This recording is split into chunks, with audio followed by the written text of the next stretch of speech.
أهلا وسهلا بكل التلميذات والتلاميذ وأولياء الأمور.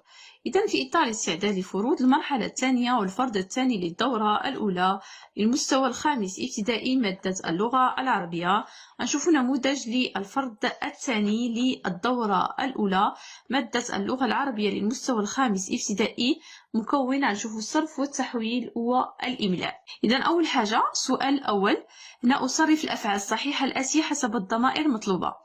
إذا نحاول صرف الأفعال على حسب الضمائر المطلوبة.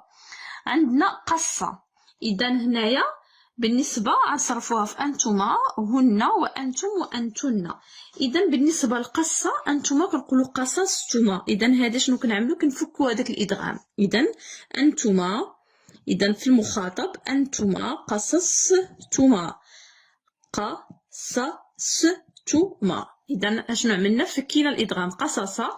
إذا هذيك قصة قصصتما، هن قصصنا. إذا نفك الإدغام قصصنا. إذا قصصنا. أنتم قصصتم. إذا في الماضي أنتم قصصتم. إذا قصصتم. أنتن قصصتن. أنتن قصصتن. قصصتن.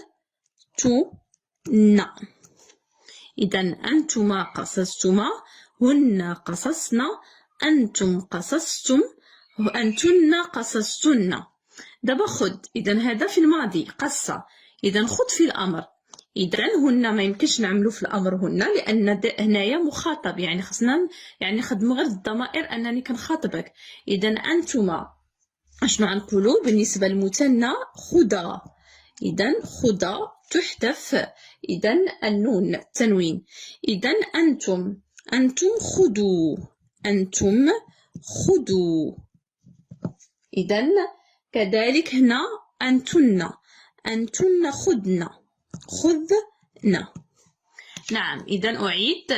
إذا أنتما خذا. إذا أنتم خذوا. أنتن خذنا. قصة، أنتما قصصتما، هن قصصنا، أنتم قصصتم، أنتن قصصتن.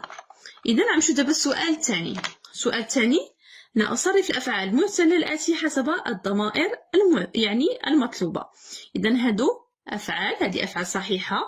إذا أخذ فعل مهموس، قص فعل مضاعف، وإذا هادو أفعال كيتسموا صحيحة. دابا فعل معتل.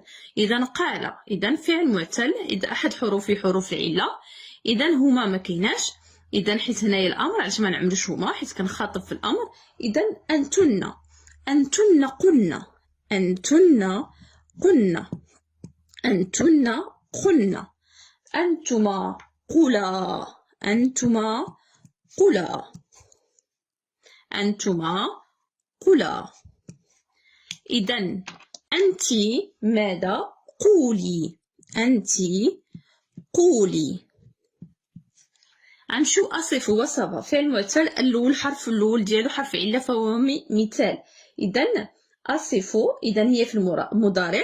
إذا هما، إذا اشنو غنقولو؟ أصف هما تصفان. إذا هنايا ولا هما يصفان. إذا على حسب كان مؤنث أو إناث. إذا هما. إذا بالنسبة لأنتن تصفن. إذا نكتبو هنا أنتن تصفن. أنتما تصفان. أنتما تصفان. أنت تصفين. أنت تصفين. أنت تصفين. وهما تصفان. وهما تصفان أو يصفان على حسب. إذا جوج صحيحين. إذا عندنا أصف هما تصفان أو يصفان، أنتن تصفن، أنتما تصفان. إذا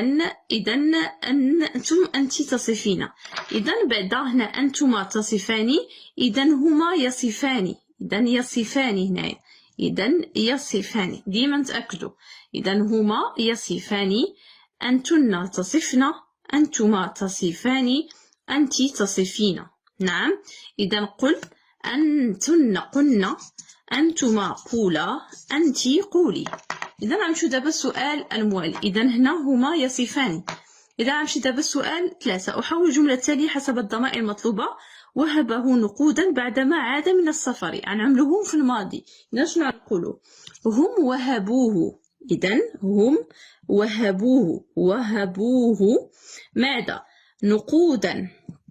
نقودا بعدما ماذا؟ بعدما عادوا من السفر. دابا أنت في المضارع. إذا هنا يهب. إذا نقولوا أنت تهيبينه. إذا تهيب أنت تهيبينه ماذا؟ تهيبينه نقودا بعدما تعودين من السفر. بعدما تعودين من ماذا؟ عملنا كلشي في المضارع. من السفر. بعدما تعودين من السفر. أنت تهيبينه. إذا حيت فأنت كنقولوا إذا في الماضي أنت يعني هو يهيب. أنت تهيبين. إذا أنت تهيبينه نقودا بعدما تعودين. حيت تعودين هنا هادو بجوج أفعال معتلة.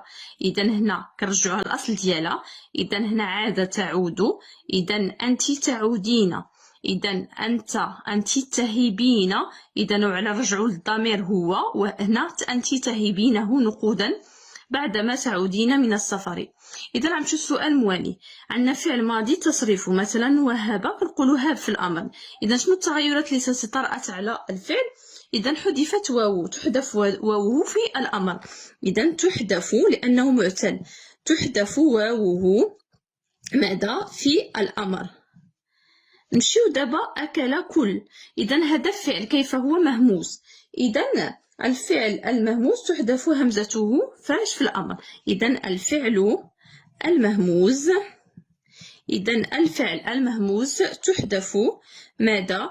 تحذف أشنو تحذفت هذيك الألف. إذا تحذف همزته. إذا في الأمر. تحذف همزته في الأمر. عندنا مد فعل مضاعف. إذا مددنا. إذا يفك إدغامه. إذا فعل كيف هو؟ مضاعف. تحذف ماذا؟ يحذف. إذا نقول يحذف إدغامه. فاش إدغامه؟ مددنا. يحذف إدغامه عند إسناده إلى نون النسوة. عند إسناده إلى ماذا؟ إلى نون النسوة. عند إسناده إلى نون النسوة. حيت كنقولوهن مددنا. إذا عندنا نون النسوة. إذا هنا هب تحذف واوه في الأمر. إذا معتل تحذف واوه في الأمر. كل الفعل المهموس تحذف همزته في الأمر. مددنا فعل مضاعف يحذف إدغامه عند إسناده إلى نون النسوة اللي هي هذه. إذا غنمشيو دابا ننتقلوا المكون الثاني اللي هو ماذا؟ اللي هو الصرف والتحويل. إذا عندنا أكمل الجمل التالية بكلمة ابن. اللي خاصكم تعرفوا في ابن إمتى تحذف هذيك الألف؟ عندما كتجي هذيك ابن بين إذا أسماء يعني بين علمين تربط بينهم قرابة. كتجي يعني كتحذف بعد ألف يعني بعد النداء. وكذلك تحذف بعد همزة استفهام. وفي حالات أخرى ما كنحذفوهاش. إذا مثلا رجل متدين. ابن العم. إذا جاءت في أول كلمة ما كنحذفوش هذيك الألف حيث في أول الجملة. إذا الشاهد يا ابن أمي وأبي. إذا ما نقول الشاهد يا ابن أمي وأبي. يا ماذا؟ حرف نداء. إذا أداة نداء يعني بعدها ابن كنحذفوا لها هذيك الألف. ما نقولش يا ابن جوج ألفات. إذا يا ابن أمي وأبي. عندنا علي بن أبي طالب بعد. إذا عندنا هذه نكرة اسم علم. إذا جاء بين علمين. إذا تحذف هذيك الألف. إذا دابا غنمشيو السؤال الموالي. قال لك اذكر سبب كتابة أو حذف همزة ابن مما يلي. إذا ابن حارتنا مؤدب. إذا هنا ابن جات في أول كلمة. كتبت لأنها جاءت في أول جملة. جاءت في أول ماذا؟ في أول الجملة. ما يمكنش نحذفوها في أول جملة. كنكتبوها في أول الجملة. يا ابن محمد انتبه. إذا حذفت لأنها جاءت بعد أداة نداء. ما كتجي بعد أداة نداء نبدا نحذفها كما في هذا المثال وكما في هذا المثال. اذا وكاين حاله اخرى اللي خاصكم تعرفوها، انها تحذف اذا جاءت بعد همزه استفهام. اذا دابا غننتقلوا للسؤال الموالي. قال لك اكتب مكان النقط همزه متوسطه مناسبه. نعطيكم بعد القاعده بالنسبه للهمزه المتوسطه اللي كتجي في وسط الكلمه. اذا كيفاش كنعرفوها واش كتكتب فوق الواو ولا الالف ولا الياء؟ اذا بالنسبه اشنو كنعمل دراسه الحركه ديال اللي فوق هاد الهمزه واللي قبلها. اذا ديما هنايا كنشوف ماشي بحال الهمزه المتطرفه اللي كتجي في اخر الكلمه. الهمزه المتوسطه كتقارن الحركه اللي فوقها مع الحركه اللي قبل منها، وكاين غالبا الحركه الاقوى. وشكون الحركه اللي كتسبق؟ كاينه الكسره اقوى، بعدها الضمه، بعدها اذا ماذا الفتحه، بعدها السكون. اذا على حسب الغلبه ديال الحركه. نعطيكم مثال. اذا هنا مأمن، اذا هنا على ما اظن ماشي مؤمنون، هنا مأمنون، هنا مأمنون. اذا مادام مأمنون اذا عندنا حركتين، عندنا حركه اللي قبلها فتحه وقبلها سكون. اذا شكون كيغلب؟ طبعا الفتحه. اذا نكتبوها مادام فتحه، الفتحه عندها علاقه بالالف، والضمه عندها علاقه بالواو، والكسره عندها علاقه بالياء. اذا مادام عندنا فتحه اذا غنكتبوها فوق الالف وغنقولوا مأمنون. نعم. اذا عندنا رئاسه. شنو هي الحركه اللي قبل الهمزه؟ هي الكسره. وعندنا شنو الحركه اللي فوق الهمزه؟ هي الفتحه. شكون كيغلب؟ طبعا الكسره. اذا نعملوها فوق الياء. رئاسه، رئاسه، رئاسه. اذا علاش هنايا كتبنا فوق الياء؟ لان قلنا الكسره قبل، هي الكسره هي الحركه اللي قبل، وفوق الهمزه كاينه الفتحه، وقلنا الكسره كتغلب الفتحه. اذا سنكتبوها فوق الياء. اذا غنمشي شؤون. اشنو عندنا شؤون؟ هنا بين الضمه لان عندنا الضمه. اذا عندنا الواو، اذا سنكتبوها فوق الواو. عندنا بئيس، عندنا الحركه اللي قبل الهمزه هي الفتحه، وعندنا الحركه اللي فوق الهمزه هي الكسره. اذا الكسره كتغلب الفتحه، اذا نكتبوها فوق الياء. بئيس. مؤسسه، الحركه اللي قبل الهمزه هي الضمه، والحركه مؤ اذا هي الفتحه اللي فوق الهمزه. اذا شكون كيغلب؟ طبعا الضمه. اذا غنكتبوها فوق الواو وغنقولوا مؤسسه. هذه هي القاعده. عرفتوا غيجيكم سهل انكم تعرفوا فوق تكتب الهمزه. اذا بهذا نكونوا سالينا التصحيح. نتمنى نكون فدتكم. شكرا والى اللقاء.